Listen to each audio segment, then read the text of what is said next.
Hello future CS, welcome back to my channel again. So in today's video we'll be solving the case scenario 10. So request you all to grab a notebook and pen and start solving this case scenario along with me. So guys, I have created a separate playlist as solving MCQ from case scenario book for FR, and there I will be adding all the videos relating to the solving case scenario MCQs from case scenario booklet for CA Final FR. The link to that playlist is added in the description below. So please access that link and watch those videos as well. Also guys, if any of you are new to my channel and haven't yet subscribed, request you all to subscribe and also hit the bell icon below so that you can get notified whenever I post any videos. So guys, when you visit my channel in the playlist section, you can see there is a separate playlist for CA final exam. And there is also playlist for CA final auditing, CA final AFM, and also there is a playlist for this case scenario booklet where I'll be adding more videos by solving the case scenario questions. There is also a playlist as CAGPT for students. In this I have made some videos demonstrating different techniques in which you can use CAGPT while preparing for your CA exams. So please visit my channel and you can watch all of these videos. So let's start the video. G Limited is a MNC and prepares and presents its financial statements following the Ind AS, as its securities are listed on the National Stock Exchange. G Limited has a number of business segments. Point number 1. H Limited is one of the recently acquired Indian subsidiary of G Limited. It has to adopt Ind AS for the first time as at 31st March 2024 with 1st April 2022 as the date of transition. As at 31st March 2022, the value of raw material inventories was incorrectly reported due to an error. The amounts are significant. Let's see the MCQ relating to this point. With respect to H Limited, state whether the error should be reported in the Ind AS financial statements and how to rectify it. Option A. H Limited shall report the impact of the error as a correction to statement of profit and loss for the comparative period, that is the year ended 31st March 2023. Option B. The correction shall be reflected in a reconciliation as at the end of the first Ind AS reporting period, that is as at 31st March 2023. Option C. The impact of the correction is significant and it shall be amortized on a rational and systematic basis in the first two period of Ind AS reporting, that is the years ended 31st March 2023 and 31st March 2024. Or option D. The first Ind AS financial statements shall distinguish the correction of errors from changes in accounting policies and reported as a part of reconciliation as at 1st April 2022. The applicable Ind AS here are Ind AS 101, that is first time adoption of Ind AS, and Ind AS 8, accounting policies, changes in accounting estimates and errors. Let's see some given data now. So H Limited is a first time adopter of Ind AS. Transition date is 1st April 2022. The first Ind AS financial statements reporting date is 31st March 2024 and the comparative year is 2022-2023. There was a material error in inventory valuation before the transition date as of 31st March 2022. So now let's see as to what does Ind AS 101 state. As per para 10 of Ind AS 101, an entity shall prepare an opening Ind AS balance sheet at the date of transition. That is, in this case, it will be 1st April 2022. And the para 26 of Ind AS 101 requires retrospective application of Ind AS unless an exemption or exception applies. And also as per Ind AS 101, errors identified during transition, that is that occurred under previous gap, must be corrected retrospectively as per Ind AS 8, that is accounting policies, changes in accounting estimates and errors.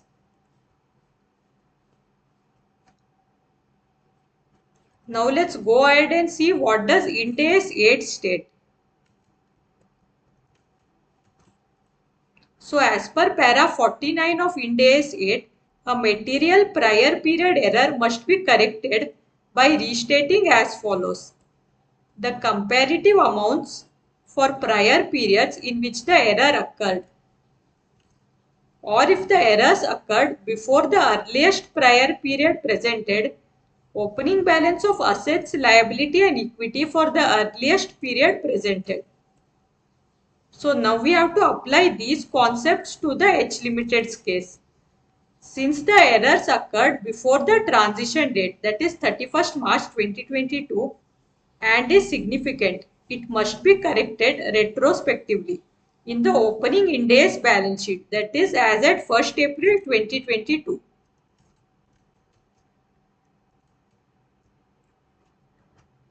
As per Ind AS 101 para 25, the first Ind AS financial statements must include reconciliation from previous gap to Ind AS, and these must separately disclose the following: changes due to the accounting policy differences, changes due to errors. Therefore, the error should not be amortized. That is, option C is not applicable in this case, nor it can be corrected in the statement of P&L account for the year 22-23. Hence, option A is also not correct in this case. Also, this error cannot be just reflected in the reconciliation as at 31st March 2023. Hence, option B is also not applicable in this case. So, let's see what is the correct treatment in this case. The correct treatment is restate the opening balance as at 1st April 2022 to correct the error. Disclose the correction separately from changes in accounting policies in the Ind AS 101 reconciliations. Hence, the correct option in this case is option D. The first Ind AS financial statements shall distinguish the correction of errors from changes in accounting policies and reported as a part of reconciliation as at 1st April 2022.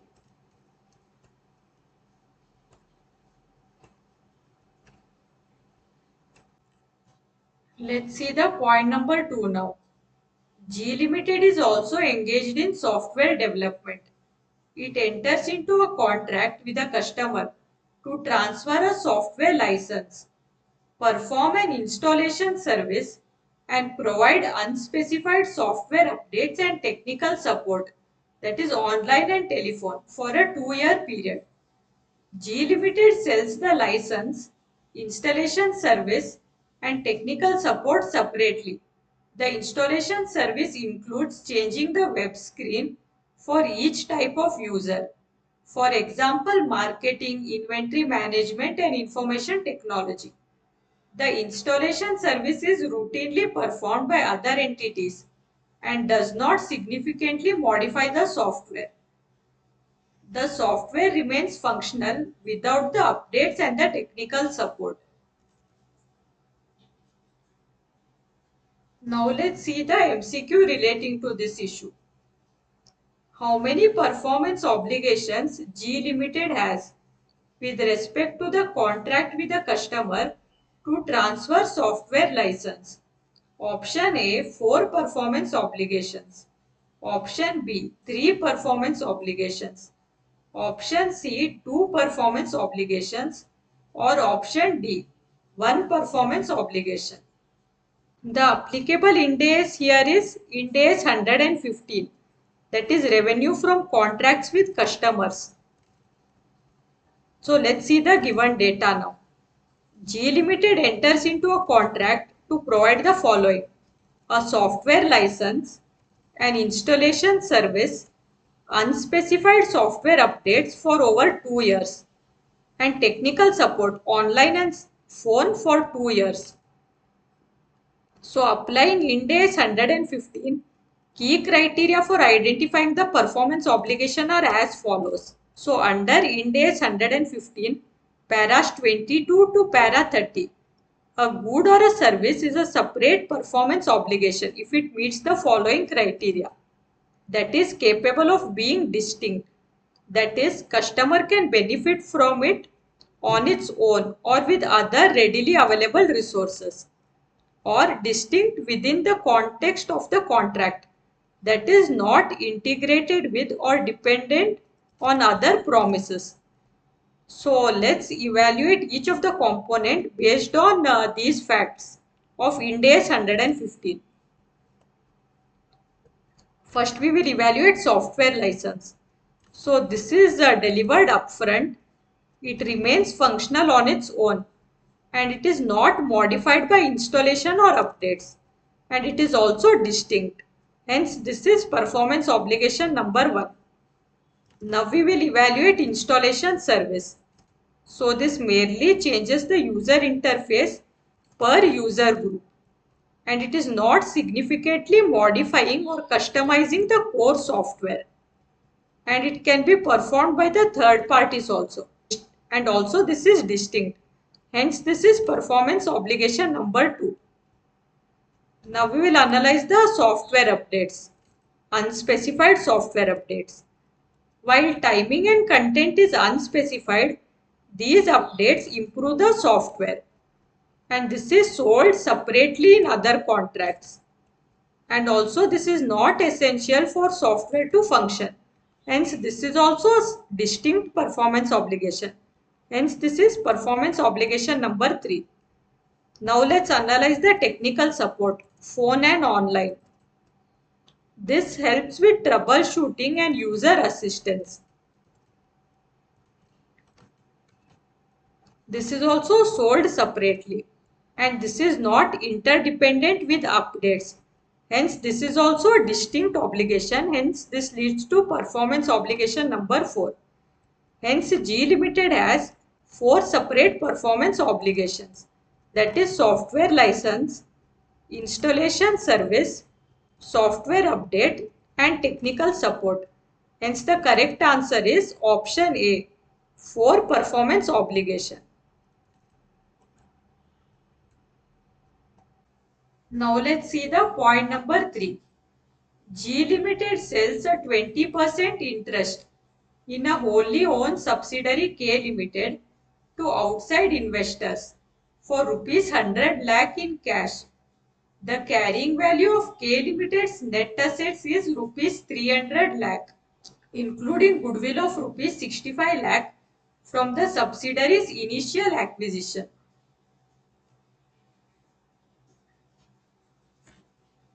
Now let's see the MCQ relating to this point number 3. What is the amount of gain on sale of interest in subsidiary K Limited? Option A, rupees 100 lakhs. Option B, rupees 60 lakhs. Option C, rupees 53 lakhs. Or option D, rupees 40 lakhs. The applicable Ind AS here is Ind AS 110, that is consolidated financial statements. When a parent retains control over a subsidiary after a partial disposal, the transaction is treated as an equity transaction. No gain or loss is recognized in the statement of profit and loss. The difference between consideration received and adjustment to non-controlling interest is directly adjusted in equity under the retained earnings or other equity. So now let's see some given data from the question.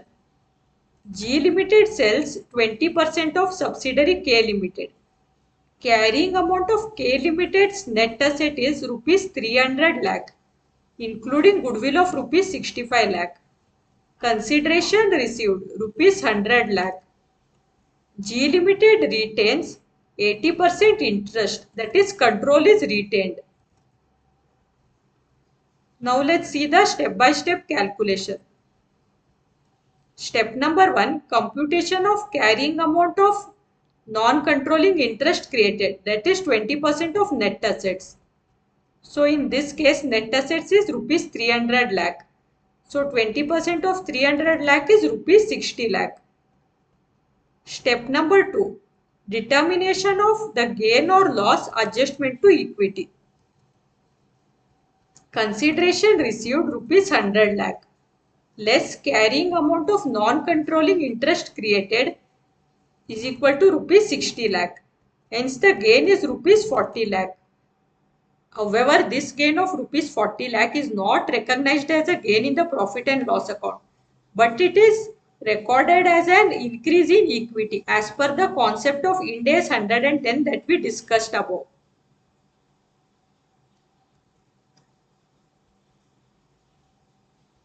So the correct accounting treatment is as follows. As per Ind AS 110, paragraph B96 to paragraph B99, this is an equity transaction. There is no gain in P&L. The rupees 40 lakh is credited to the parent's equity, that is retained earnings. Hence the correct option is option D, rupees 40 lakhs.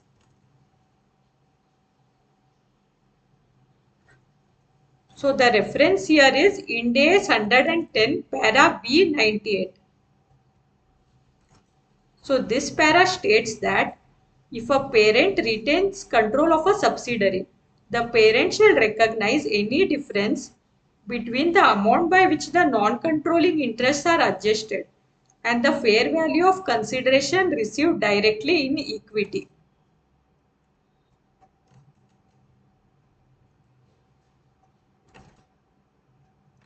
So that's it guys for today's video. We have solved the case scenario number 10. I hope this video was useful and informative. In case you found this video useful, please like and share the video and also subscribe to my channel for more such videos. Happy studying, all the best for your exams, and I will see you all in the next video.